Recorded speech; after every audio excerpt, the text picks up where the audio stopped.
12वीं क्लास के छात्र आर्यन मिश्रा की हत्या की कहानी उलझती जा रही है। एनडीटीवी के मुताबिक फरीदाबाद पुलिस का कहना है कि उनके पास ये साबित करने के लिए अब तक कोई सबूत नहीं है कि हमलावर गौरक्षक थे या ऐसे किसी संगठन से जुड़े थे जो इस तरह के काम में लगा हुआ है।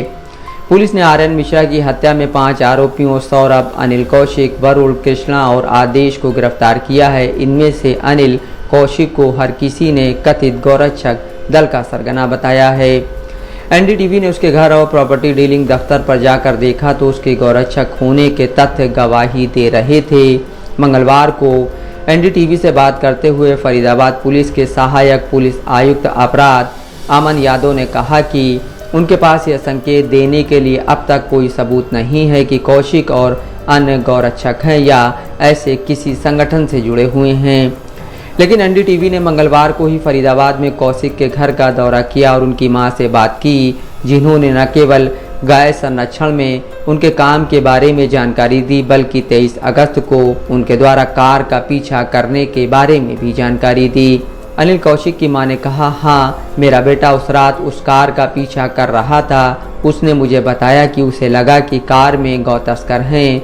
उसने यह भी कहा कि पहली गोली डस्टर से चली थी लेकिन उसने कोई गोली नहीं चलाई। मुझे नहीं पता कि उसको किसकी गोली लगी। मेरा बेटा निर्दोष है, वह गायों की रक्षा करता है और समाज की सेवा करता है। न्यूज़ वेबसाइट द प्रिंट ने आर्यन मिश्रा के पिता सियानंद मिश्रा से बात की। द प्रिंट के मुताबिक सियानंद मिश्रा फरीदाबाद की स्थानीय जेल में गए तो उनके बेटे की हत्या आरोपी ने उनके पैर छुए और माफ़ी मांगी। उन्होंने कहा कि उन्हें लगा कि मेरा बेटा मुस्लिम है, अब उन्हें एक ब्राह्मण की हत्या का पछतावा है। मिश्रा ने 27 अगस्त को हत्या आरोपी और गौरक्षक दल के सरगना अनिल कौशिक के साथ हुई दर्दनाक मुलाकात का जिक्र करते हुए याद किया। द प्रिंट के मुताबिक सियानंद मिश्रा ने कहा, मैंने कौशिक से पूछा, आप एक मुस्लिम को क्यों मारेंगे? सिर्फ एक गाय के कारण आप कार के पहिए पर गोली चला सकते थे या पुलिस को बुला सकते थे। कानून अपने हाथ में क्यों लिया? कौशिक के पास कहने को कुछ नहीं था। इस घटना से बजरंग दल के लोग शोक में हैं। पलवल और फरीदाबाद में गौरक्षा गतिविधियों की देखरेख करने वाले एक सदस्य ने द प्रिंट से कहा कि सभी गौरक्षकों से कहा गया है कि वे कानून को अपने हाथ में न लें, बल्कि अगर उन्हें कोई संदिग्ध गतिविधि दिखे या कोई सूचना मिले तो पुलिस को सचेत करें। बजरंग दल के सदस्य शैलेंद्र हिंदू नामक शख्स ने कहा, यह घटना हमारे लिए कलंक है।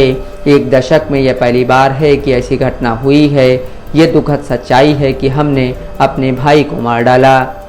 सियानंद मिश्रा कहते हैं, मैंने अपने सबसे छोटे बेटे का शव अपने कंधों पर उठाया। गौरक्षा के नाम पर यह गुंडागर्दी बंद होनी चाहिए। मैं इसका समर्थन नहीं करता। आर्यन के पिता सियानंद मिश्रा ने कहा, केवल इसलिए कि हमने इन गौरक्षकों को आज़ादी दी है कि वे लोगों पर गोली चलाने के लिए अवैध बंदूकें रखने में सक्षम हैं। उन्हें चिंता है कि उनके बेटे को गौ तस्कर के रूप में चित्रित किया जाएगा। फिर उन्होंने बुद्ध बताते हुए कहा, मेरा बेटा गौ तस्कर नहीं है, वह एक कट्टर हिंदू था। कार में आर्यन के अलावा 4 लोग थे। उसका दोस्त हर्षित गुलाटी जो गाड़ी चला रहा था, उसका भाई शंकी, उनकी मां सुजाता और उसकी दोस्त कीर्ति थी। 12वीं कक्षा के छात्र आर्यन एक पार्टी से घर लौटे थे जब उसे 24 अगस्त को रात लगभग 1:20 बजे हर्षित का फ़ोन आया।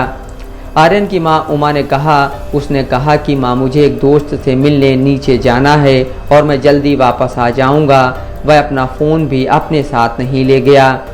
2 घंटे बीत गए लेकिन आर्यन वापस नहीं लौटा। इसके बजाय हर्षित के पिता कृष्णा गुलाटी ने उनका दरवाज़ा खटखटाया और परिवार से अपने साथ आने का अनुरोध किया और कहा कि आर्यन मुसीबत में है। गुलाटी मिश्रा और उनके दूसरे बेटे को फरीदाबाद के एसएसबी अस्पताल ले गए, जहां उन्हें स्ट्रेचर पर आर्यन का शव मिला। मिश्रा ने द प्रिंट से कहा, मैंने हर्षित और उसकी मां सुजाता से पूछा कि मेरे बेटे को क्या हुआ। वे कहानियां बनाते रहे, कहते रहे कि सेक्टर 1 के कुछ गुंडों ने गोलीबारी की, लेकिन किसी ने मुझे सच नहीं बताया।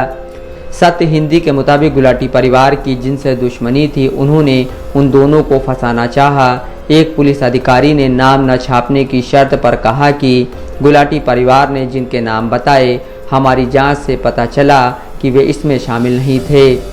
फिर हमने घटनास्थल गदपुरी टोल प्लाजा की सीसीटीवी फुटेज चेक की। वहां से कौशिक और उसके गिरोह के वाहन का पता चला और पुलिस कौशिक तक जा पहुंची और सारा मामला खुल गया। Bureau report, Dastak live news.